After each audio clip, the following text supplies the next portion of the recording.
বিয়ের পর মেয়েরা সব থেকে বেশি মিস করে সেটা হলো মায়ের হাতের রান্না। কি ঠিক বললাম তো? আমার যখনই মায়ের হাতের রান্না খেতে ইচ্ছা করে আমি তখন মায়ের কাছেই আবদার করি। তবে আজ সকালবেলা জানি না কেন হঠাৎ নিজেরই মনে হলো না, আজকে আমি নিজেই কিছু ট্রাই করব।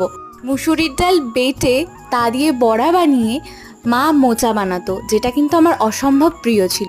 তো ব্যাস, আজকে ভাবলাম না হয় সেটাই ট্রাই করা যাক।